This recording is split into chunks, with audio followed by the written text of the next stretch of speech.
When my son told me I wasn't expected for Christmas, I smiled and made one call.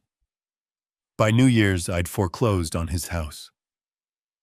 I could make my famous tamales this year, mijo, I said, settling into Carlos's leather sectional, the one I'd helped him pick out when Sophia decided their old furniture wasn't sophisticated enough for her parents' visits. Carlos shifted beside me, his wedding ring catching the light from their 12-foot Christmas tree. Something in his posture changed, shoulders pulling inward like he was bracing for impact. "Dad, you're not expected here for Christmas." The words hit clean. No shock. Just immediate calculation mode. "What do you mean I'm not expected?" Carlos couldn't meet my eyes, his gaze fixed on the marble coffee table. Sophia's parents are flying in from San Francisco. They'd prefer a more traditional American Christmas dinner. I looked around the living room at the custom curtains I'd paid for when Sophia complained about privacy. At the hardwood floors that came from my $200,000 private loan. At the crown molding I'd financed when she decided the house needed architectural sophistication. Every inch of this house bore my financial fingerprints, my sacrifice, my stupidity. The mental calculator started running. $3, $200 every month for 48 months. $153, $600 already paid to Carlos. Plus the original $200,000 loan that bought this $375,000 house. More money than Carmen and I had saved for our entire retirement. Gone. "It's just easier this way, Dad. You know how the Chens are about their expectations." Through the kitchen archway, I could see Sophia's professional-grade mixer, probably used twice since October. More of my money sitting there gathering dust while I ate bologna sandwiches for lunch to make my own mortgage payment. "Where will I spend Christmas then? Maybe you could visit Tia Rosa, or we could do something the weekend after. Maybe that Mexican place you like." The weekend after. Like 32 years of father-son Christmases could be rescheduled around his in-laws' social calendar. I stood up, walked past the family photos where my face grew smaller and more distant in each frame. Past the coat closet filled with Sophia's designer jackets. My hand found the doorknob solid and cold under my palm. "Tell Sophia's parents I said Feliz Navidad." The December air hit my face like a slap. I walked toward my truck behind me, hearing Carlos call my name, once then the soft click of the door closing. Final. Absolute. I sat in the driver's seat for exactly 30 seconds, engine off, watching the Christmas lights twinkle in the windows of the house my money had bought, but where I'd never belong. My phone buzzed. Probably Carlos wanting to smooth things over with empty promises and guilt. I didn't answer. Instead, I turned the key and drove into the Phoenix darkness, leaving behind the warm glow of the home I'd financed, but would never be welcome in again. The numbers kept rolling through my head like a broken slot machine. $200, $1,000 principal. $153 or $600 in payments made. Current balance owed to me $147,000. I had Carlos's signature on a legally binding promissory note. I held first lien position on his house. And tomorrow morning I had a very important phone call to make. Time to collect what I was owed. The loan contract was waiting in my filing cabinet at home. Acceleration clause, page 3. Carlos had 30 days to pay the full balance or lose everything. Time to see how much his in-laws' approval was really worth. The phone rang at exactly 10:47 a.m. Sophia's name flashed on my screen like a warning label. "Ricardo." Her voice carried that familiar tone of barely concealed impatience. "I heard about the little misunderstanding with Carlos yesterday." Misunderstanding. I leaned against my kitchen counter, still wearing my work clothes. "I don't think there's any misunderstanding, Sophia. You made your position quite clear.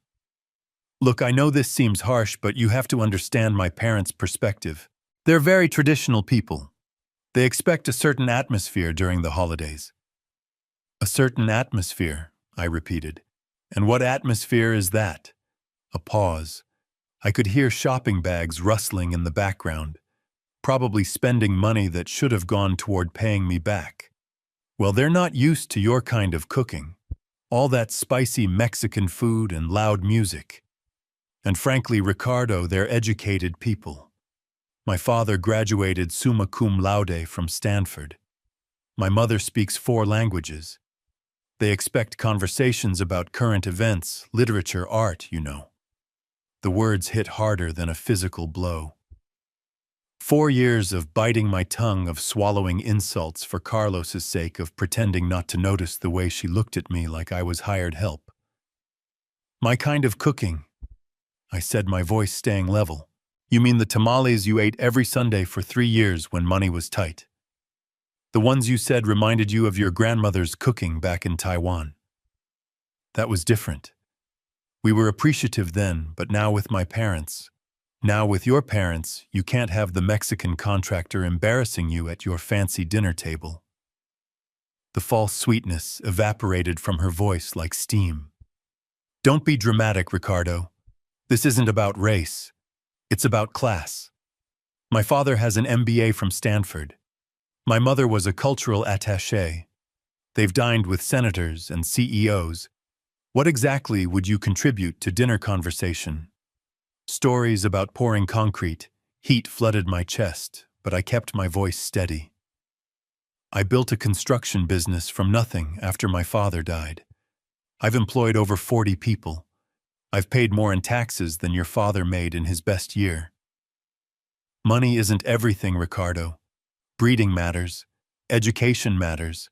Social connections matter. Her voice turned cold as winter. And frankly, Carmen understood her place better than you understand yours. The line went dead silent. She'd crossed it. The line I didn't even know existed until she'd stomped across it in her designer heels. What did you say about my wife? I'm just saying she knew how to blend in better. She didn't make waves. She understood that some spaces weren't meant for people like your family. My hand tightened around the phone until my knuckles went white. Carmen had more class in her little finger than Sophia's entire bloodline would ever possess. Sophia, I said, my voice dropping to something I didn't recognize. I want you to listen very carefully. This conversation is over. We're done pretending to be family. You can't just... We're done, I repeated, and ended the call. I set the phone down carefully on the counter, my hands surprisingly steady. Around me, the kitchen felt different, smaller but somehow cleaner, like a weight had been lifted from the air itself. I walked to my home office and pulled out the manila folder I'd been avoiding for months. Bank statements, loan documents. The promissory note Carlos had signed 4 years ago, with his eager signature, thinking he was getting free money from his pushover father. Time to educate Stanford's finest about contracts and consequences. I reached for my phone and scrolled through my contacts until I found the number I needed. Mike Santos, my attorney for 15 years. The man who'd helped me collect from contractors who thought they could stiff the Mexican guy. Mike, it's Ricardo Martinez. I need to discuss calling in a family loan. Today. What kind of family loan, Ricardo? The $147,000 kind, with acceleration clauses. A pause. I'll see you at 2 o'clock. I hung up and looked at the loan documents spread across my desk. $200,000 borrowed, $153, $600 paid back. Balance due $147,000. By tomorrow, Carlos would discover that disrespecting your father wasn't just morally wrong, it was financially catastrophic. And his precious Sophia would learn that her uneducated father-in-law understood leverage better than her Stanford MBA parents ever would. The pieces were already moving. Time to see how much their Christmas dinner was really worth. Mike Santos's office smelled like leather and old coffee. I'd been sitting across from his desk for exactly 12 minutes, watching him review the loan documents with the methodical precision that had made him the best contract lawyer in Phoenix. Jesus, Ricardo. He looked up from the promissory note, his reading glasses perched on his nose. This is bulletproof. First lien position, personal guarantee acceleration clause for material breach. You could foreclose tomorrow if you wanted. I want to. The balance is $147,000. Carlos has been making payments for 4 years, never missed one. Courts don't like foreclosing on family without documented cause. I pulled out my phone and hit the speaker button. Sophia's voice filled the office. Carmen understood her place better than you understand yours. Some spaces weren't meant for people like your family. Mike's eyebrows shot up. When was this recorded? Yesterday. After they uninvited me from Christmas because my tamales aren't sophisticated enough for her Stanford-educated parents. Mike leaned back in his chair, lawyer brain calculating. That could constitute material breach of the family covenant clause. Hostile treatment of the lender by borrower's spouse fundamentally damaging the family relationship that secured the original loan. English Mike. You can call the loan due immediately. Full balance 30 days to pay or you take the house. He paused. But Ricardo, this will destroy your relationship with Carlos forever. Carlos destroyed our relationship yesterday when he chose his in-laws over his father. I'm just making it official.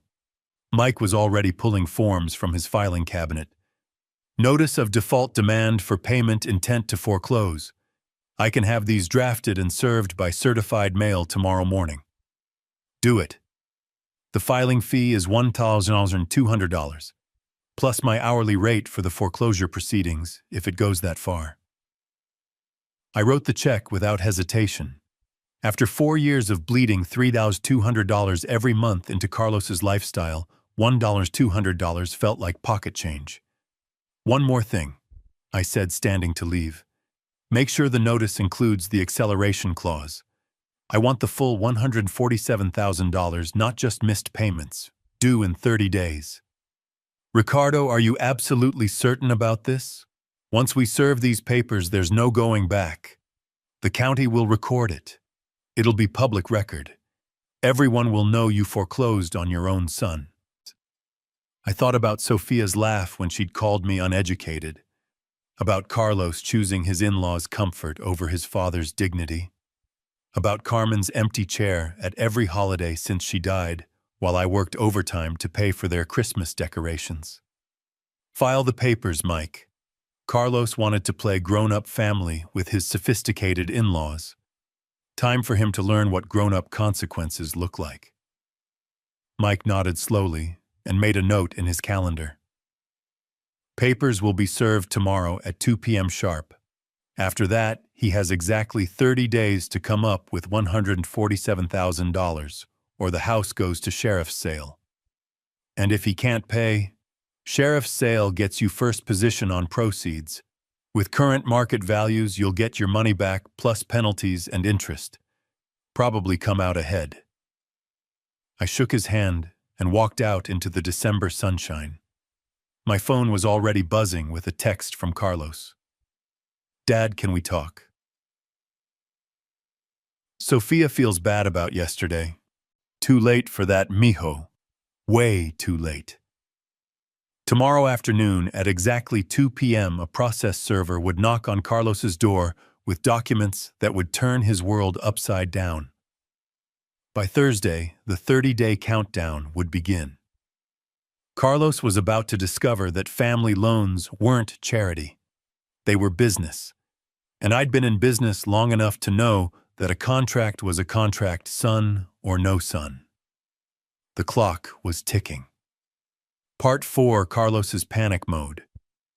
The pounding on my front door started at 6:43 p.m., exactly 26 hours after the process server had knocked on theirs.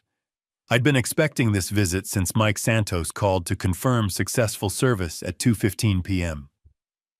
Dad, open up. We need to talk. Carlos's voice carried that edge of desperation I'd heard only twice before, when he'd totaled his car at 19, and when he'd called to tell me Carmen had died while I was on a job site in Tucson. I opened the door to find my son standing on my porch, still wearing his work clothes, sweat stains under his arms despite the December evening. Behind him, Sophia clutched a manila folder like it contained a death sentence, which in a way it did. "Dad, what the hell is this?" Carlos thrust the foreclosure notice toward my face. His hands were shaking. "Legal documents. I assumed Stanford taught you how to read." Sophia pushed past Carlos into my living room without invitation. "This is insane, Ricardo.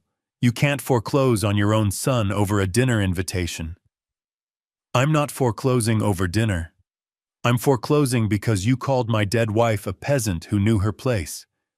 I never said—" "I have it recorded, Sophia. Every word." Her face went white. Carlos looked between us like he was watching a tennis match he didn't understand. "Dad, we can work this out. You can't seriously want $147,000 in 30 days. We don't have that kind of money. Then you'll lose the house. The house you helped us buy. The house I bought. You just live in it." I sat down in my recliner, making them stand. "Check the county records. First lien position belongs to Ricardo Martinez, not Carlos Martinez." Sophia opened the manila folder with trembling fingers. "There has to be something illegal about this. You can't just demand full payment because your feelings got hurt." "Material breach of family covenant, paragraph 6 of the promissory note. Your hostile treatment toward the lender constitutes grounds for immediate acceleration of the loan balance." "That's ridiculous legal jargon. That's a contract your husband signed 4 years ago, notarized and recorded with Maricopa County." Carlos collapsed onto my couch like his legs had given out. "Dad, please. We'll apologize. We'll have you for Christmas. We'll tell Sophia's parents to deal with it." "Too late for that, mijo. What do you want from us?" $147,000 in cash. In 29 days. Sophia's lawyer brain was finally kicking in. "We could refinance. Take out a home equity loan." "With what equity? The house is worth $375,000. You owe me $147,000. Your first mortgage is $180,000. That's $327,000 in debt against a $375,000 asset. No bank will touch that." The math was brutal, and we all knew it. Even if they could qualify for a loan, which was doubtful with Carlos's $65,000 salary, and Sophia's student debt, they'd need $48,000 in equity that didn't exist. "You're destroying your own son over Christmas dinner," Sophia said, her voice climbing toward hysteria. "You destroyed my son when you convinced him his father wasn't good enough for your family." "We never said." "You said Carmen knew her place. You said some spaces weren't meant for people like my family. You said I had nothing to contribute except stories about pouring concrete." I stood up, walked to the door, and opened it. "Now you can contribute $147,000 or get out of my house." Carlos was crying now quietly, like a man who'd finally understood the size of his mistake. "Dad, if we lose the house, we lose everything. Our equity, our credit, our stability.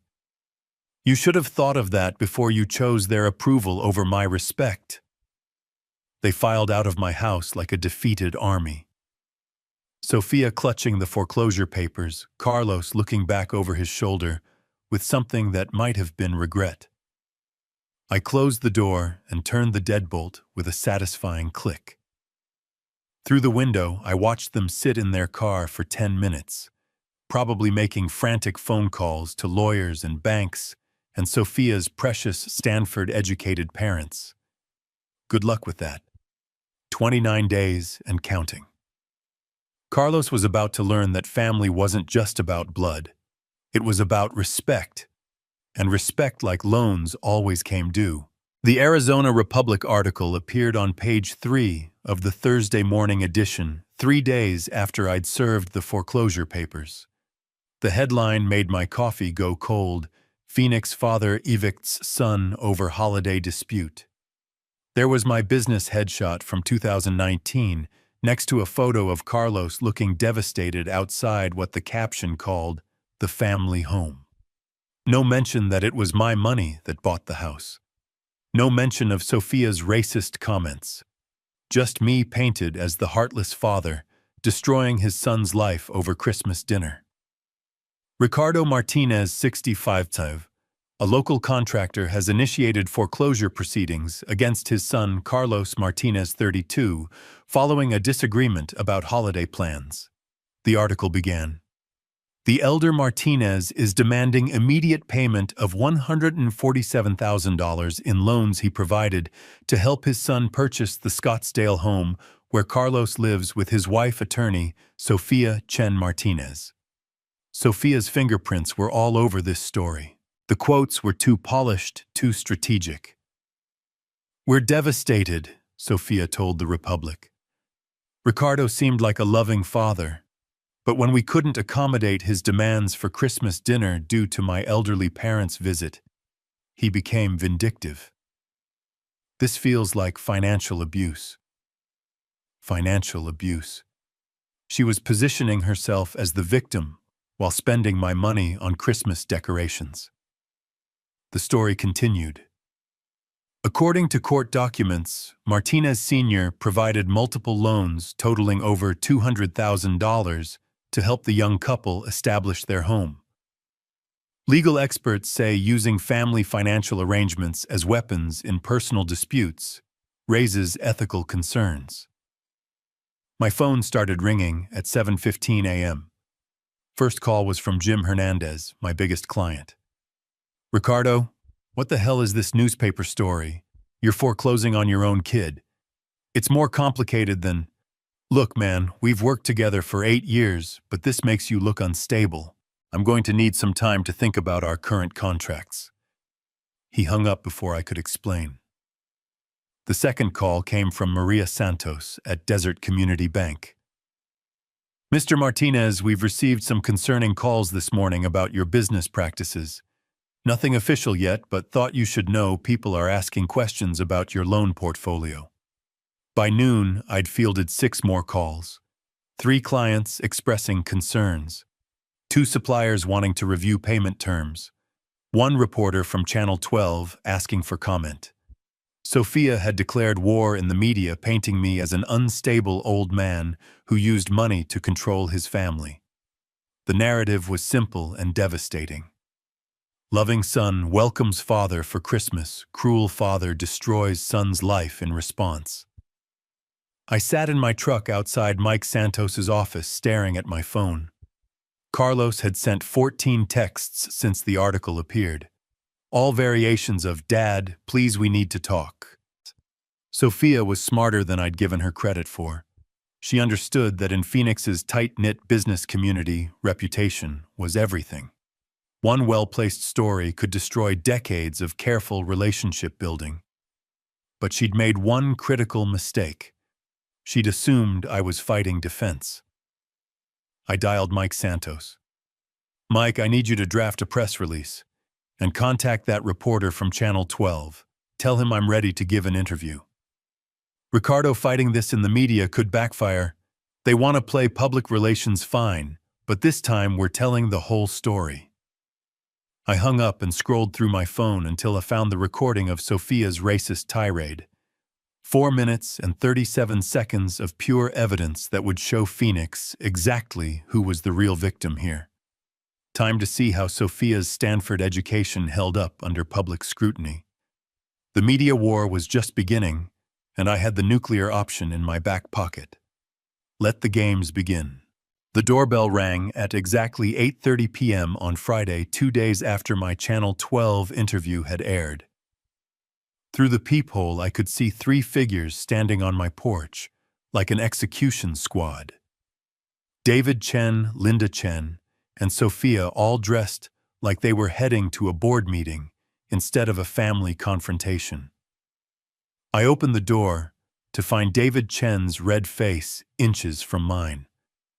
"You son of a bitch," he said, pushing past me into my living room without invitation. "What you did to our daughter on television was character assassination."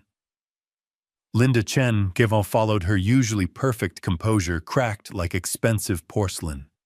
"Playing that recording was unconscionable, Ricardo. You violated Sophia's privacy." Sophia brought up the rear, her designer coat wrinkled, her makeup streaked. "You destroyed my reputation. My law firm is reviewing my employment status because of your little media stunt." My Channel 12 interview had been surgical. 4 minutes and 37 seconds of Sophia's recorded voice, unedited, playing for all of Phoenix to hear. Her comments about Carmen knowing her place. Her assessment that some spaces weren't meant for people like your family. Her dismissal of my contributions as stories about pouring concrete. The station had run the story twice. Wednesday at 6, Thursday at 11. By Friday morning, Tamales-gate was trending on Phoenix Twitter. Violated her privacy. I sat down in my recliner, making them stand. She gave that interview to the Republic, painting me as an abusive father. I just provided context. David stepped closer, his tech executive persona dropping, to reveal something uglier underneath. "You have no idea who you're dealing with, old man. I have connections throughout this valley. Business connections, political connections, media connections." "Is that a threat, Mr. Chen?" "It's a promise. You think ruining Sophia's career is going to end this? We're just getting started." Linda opened her Hermes bag and pulled out a legal folder. "We've retained Morrison and Associates. They're filing a harassment suit Monday morning. Intentional infliction of emotional distress, invasion of privacy, tortious interference with employment." "Based on what? Playing a recording of your daughter's own words." "Based on you using family financial arrangements to extort and intimidate," David snapped. "No jury in Phoenix will side with a vindictive old man who destroys his son's life over Christmas dinner." I pulled out my phone and showed them the screen. 67 missed calls from Carlos in the last 2 days. 43 text messages begging me to work something out. That sound like harassment to you? Sophia finally found her voice. "The recording was taken without my consent. That's illegal in Arizona. Arizona is a one-party consent state counselor. I was party to the conversation. Maybe Stanford should have covered basic privacy law." Her face went white. The Stanford MBA parents who'd raised a daughter to mock uneducated contractors had somehow failed to teach her elementary legal principles. "Look," David said, switching tactics. "What do you want, money? We can arrange a payment plan. Sophia can apologize publicly. I want $147,000 in 23 days. That's impossible, and you know it." "Then Carlos loses the house." Linda's composure finally shattered completely. "You're destroying your own grandchildren's future. Sophia is 3 months pregnant." The room went silent. Pregnant. Carlos hadn't mentioned that in any of his 14 voicemails. "Congratulations," I said finally. "I'm sure the baby will enjoy hearing stories about pouring concrete." David's face went from red to purple. "You heartless bastard.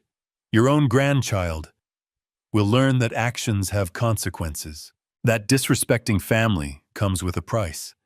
That contracts matter more than feelings." Sophia was crying now, but I'd seen her courtroom tears before. Professional-grade emotional manipulation.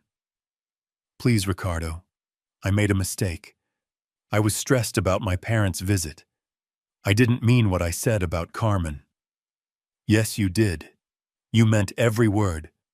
And now Phoenix knows exactly who you are." They filed out of my house like a defeated army, but David turned back at the threshold. "This isn't over, Martinez. You think you won because you humiliated Sophia on television. You have no idea what's coming. I closed the door and turned the deadbolt with a satisfying click. Through the window, I watched them sit in their BMW for 15 minutes, probably making frantic calls to lawyers and crisis management firms. 23 days and counting. Carlos's baby would need a place to live, but not in the house my money bought.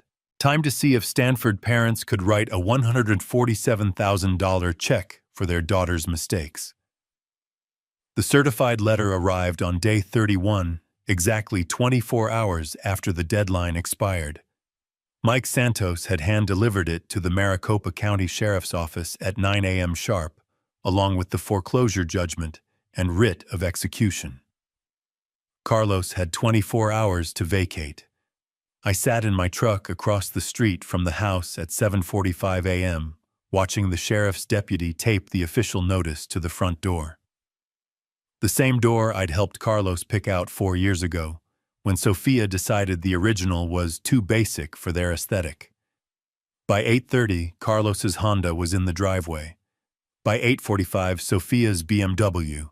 By 9:15, a U-Haul truck and 3 of Carlos's friends from work. They'd had 30 days to come up with $147,000.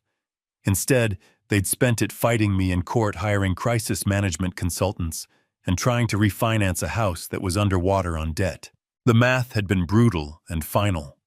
No bank would touch their loan application. David and Linda Chen, despite their Stanford connections and cultural sophistication, turned out to have most of their wealth tied up in tech stocks and retirement accounts. Liquid cash, maybe $40,000. Not even close. My phone buzzed with Carlos's name. I let it ring. Through my truck's windshield, I watched my son carry boxes to the U-Haul. His shoulders slumped like a man who'd finally understood the cost of his choices. Sophia emerged from the house carrying a suitcase, her face hidden behind oversized sunglasses. No sign of her parents. The Stanford power couple who'd demanded a traditional American Christmas were apparently too sophisticated to help their daughter move out of the house they'd helped destroy. At 11:30, Carlos walked to the edge of his driveway and looked directly at my truck. Our eyes met through the windshield. He raised his hand in a small wave. I didn't wave back. The sheriff's deputy returned at noon with a locksmith. Official procedure required changing the locks within 6 hours of vacancy notice. I had the new keys in my pocket by 12:45. My house now. Legally and completely. I drove home and called Mike Santos. It's done, Ricardo. House is yours. They cleared out everything by 11:50 a.m. Sheriff's deputy confirmed full vacancy. Any problems? Carlos tried to argue about personal property, but they took everything they could carry, left the appliances and built-ins since those were technically part of the collateral. I hung up and sat in my living room looking at the foreclosure judgment on my coffee table. $147,000 debt satisfied through asset seizure. Additional $18,000 in penalties and legal fees recovered. Market value of house $375,000. Net gain approximately $245,000. Not bad for 30 days' work. My phone rang. Carlos again. This time I answered. Dad. His voice was barely a whisper. Yes. We're staying at Sophia's parents' house until we can find an apartment. The baby, Sophia's due in June. Congratulations. Dad, I know I made mistakes, but could we maybe... Carlos, you made your choice 31 days ago. I made mine today. What are you going to do with the house? I looked out my window at the Phoenix skyline, calculating. Sell it, probably. Market's strong. Should get asking price within a week. Silence on the other end. Or maybe rent it out. $2,800 a month would be fair market rate. Almost covers my old loan payments to you. Dad, please. Have a good life, mijo. Give my regards to the Chens. I hung up and immediately blocked his number. Outside, December sunshine warmed the desert like a promise. Christmas was 2 weeks away. This year I'd spend it however I wanted with whoever respected me enough to welcome my tamales. Carlos had gotten his traditional American Christmas after all, just not the one he'd expected. Game, Set, Match. Part 8, The Reckoning. Dinner Christmas Eve morning found me standing in the kitchen of Carlos's former house preparing tamales for 23 people. The irony wasn't lost on me cooking the food Sophia had called too ethnic in the house my money had bought. I'd sent invitations to everyone who mattered, my construction crew and their families, neighbors from my old block who'd known Carmen, church friends who'd supported me through the media circus. Even Mike Santos and his wife were coming. The dining room table seated 12, same as Isabella's dinner party and the stories I'd heard. But this wasn't about revenge. This was about celebration. At 3 p.m., the first guests arrived. Roberto and his wife Maria carrying homemade flan. Behind them, Father Martinez from St. Augustine's grinning as he smelled the green chile and masa. Ricardo. This smells like heaven, hermano. By 4:30, the house was full of laughter and Spanish conversation. Kids running through rooms that had never heard children's voices. Adults sharing stories that would never make it into Stanford MBA case studies. The doorbell rang at 5:15. Through the peephole, I saw Carlos standing alone on the porch, holding a small wrapped package. No Sophia, no in-laws. Just my son wearing the same shirt he'd worn to his high school graduation. I opened the door. Mijo. Dad. His voice cracked slightly. I know I don't have the right to ask, but could I come in just for a few minutes? I stepped aside. Carlos walked into the living room where 23 people suddenly went very quiet. Some recognized him from the news coverage. Others just sensed the tension. Everyone, I announced in Spanish, then English. This is my son, Carlos. Roberto nodded respectfully. Father Martinez smiled warmly. Maria offered Carlos a plate of food. Simple acceptance from people who understood family wasn't perfect, but blood still mattered. Carlos's eyes filled with tears as he looked around the room. Dad, this is beautiful. Carmen would have loved this. Yes, she would have. He handed me the small package. I wanted to give you this. It was hers. Inside was Carmen's gold cross necklace, the one she'd worn every day for 20 years. The one I'd bought her for our 10th anniversary, with money saved from working double shifts. Sophia wanted to sell it, Carlos said quietly. Said it wasn't worth keeping. I told her no. The room stayed silent, but I could feel everyone listening. This wasn't just about a necklace. This was about choosing sides. Thank you, mijo. Dad, I know I can't fix what I did. I know saying sorry doesn't give you back 4 years of disrespect. But I want you to know, leaving this house made me realize what I'd lost. And what's that? My father, my culture, my family. He looked around the room at faces that reflected genuine warmth instead of calculated sophistication. Sophia filed for divorce 2 days ago, moved back to San Francisco with her parents. The news didn't surprise me. Sophia had married Carlos for his potential, not his character. When the money disappeared, so did she. What about the baby? She says it's not safe to raise a child around unstable family dynamics. Her lawyer will handle custody arrangements. Carlos's voice turned bitter. Apparently, Stanford parents don't want their grandchild exposed to tamales and construction workers. Father Martinez stepped forward. Carlos, there's always room at this table for family who wants to be here. Carlos looked at me, hope and fear fighting in his eyes. Dad, would it be okay if I stayed for dinner? I brought nothing to contribute except, well, stories about pouring concrete. The room erupted in laughter. Roberto slapped Carlos on the back. Hermano, I've got 20 years of concrete stories. We'll trade. I put my arm around my son's shoulders. Set another place, Maria. Carlos is staying.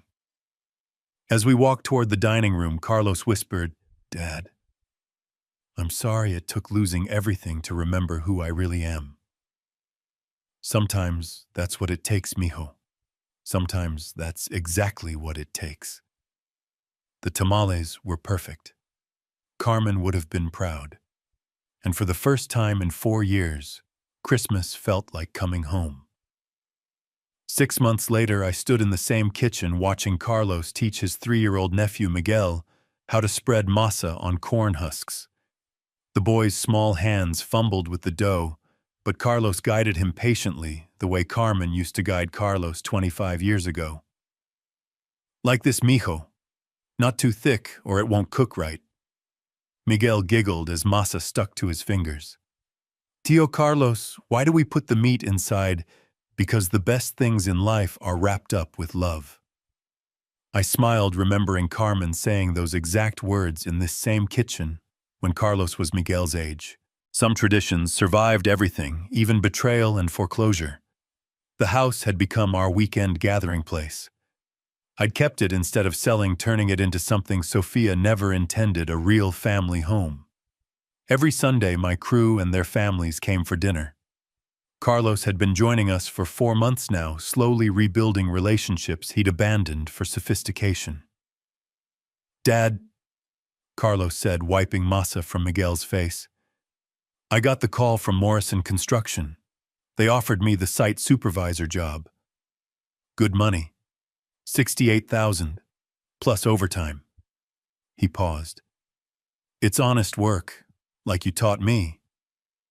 After Sofia left, Carlos had moved in with his cousin Roberto, sleeping on a couch, and working construction to pay child support. The Stanford crowd had vanished overnight. Turns out country club connections evaporated when your house got foreclosed and your wife filed for divorce. But the construction community remembered. They respected a man who showed up on time, worked hard, and didn't complain when the job got dirty. Roberto says you're the best concrete finisher he's had in years. Carlos smiled, the first genuine smile I'd seen from him since before his wedding. Funny how much I remembered once I started using my hands again. My phone buzzed with a text from Sofia's lawyer. Same message she'd been sending monthly formal visitation requests for the baby. Carlos had been ignoring them, following his own lawyer's advice to establish paternity first. Any word from San Francisco? I asked. Sofia's getting remarried. Tech executive like her dad wanted. She's asking me to sign away parental rights so he can adopt the baby. What are you thinking? Carlos looked down at Miguel, still struggling with his tamale. I'm thinking a child deserves to know where they come from. Deserves to know their father's family makes the best tamales in Phoenix. And Sofia, she made her choice. Money and status over family. The baby will decide someday if that's the life they want. The front door opened, and Father Martinez walked in, followed by Maria Santos and her twin daughters. Sunday dinner was starting, same as every week for 6 months.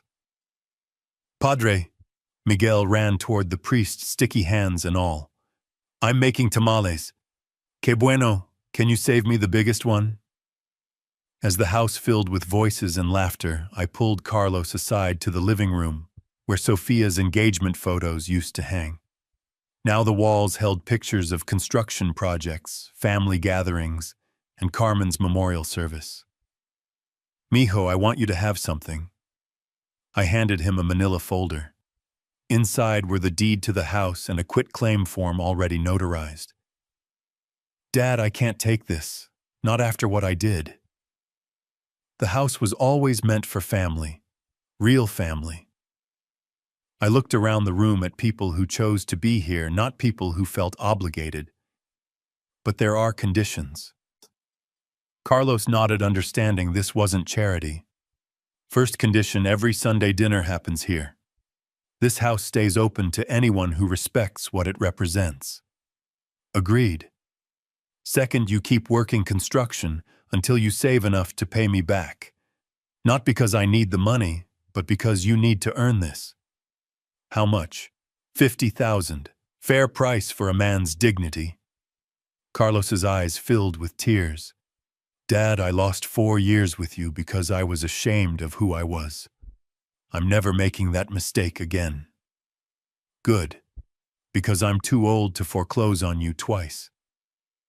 We walked back to the kitchen where Miguel was proudly displaying his first completed tamale. Crooked, lumpy, perfect. Abuelo, look, I made this for you. I took the tamale and made a show of examining it seriously. This is professional quality, mijo. Your bisabuela Carmen would be proud. As dinner preparations continued around us, I watched 3 generations working together in the kitchen my money had built. This was what I'd wanted 4 years ago, family gathered around food, made with love, telling stories that mattered, building memories that would outlast any stock portfolio or Stanford degree. Carlos had learned the hardest lesson of his life: you can't buy respect, only earn it. You can't trade your heritage for acceptance without losing yourself. And blood doesn't make you family. Choice does. The tamales came out perfect, just like Carmen's recipe demanded. Some things never changed, and that was exactly as it should be. The greatest gift you can give your children isn't money. It's boundaries. Love without respect becomes enablement. Generosity without appreciation becomes exploitation. Stand firm in your dignity even when it costs you everything. Sometimes losing a relationship temporarily is the only way to save it permanently. Real sophistication isn't about degrees or designer clothes. It's about treating all people with dignity regardless of their background. Cultural traditions aren't embarrassments to overcome, but treasures to preserve. The person serving your food, building your house, or fixing your car has stories worth hearing and wisdom worth learning. Class is how you treat people who can't do anything for you. Character is what you do when nobody's watching. And family is what you choose to build with people who love you for exactly who you are. Some lessons cost $147,000 to learn, but the ones that matter most, respect, heritage, and unconditional love, those are priceless. If you like this story, please like this video, subscribe to the channel, and share your impressions in the comments. To listen to the next story, click on the box on the left. Thank you for watching.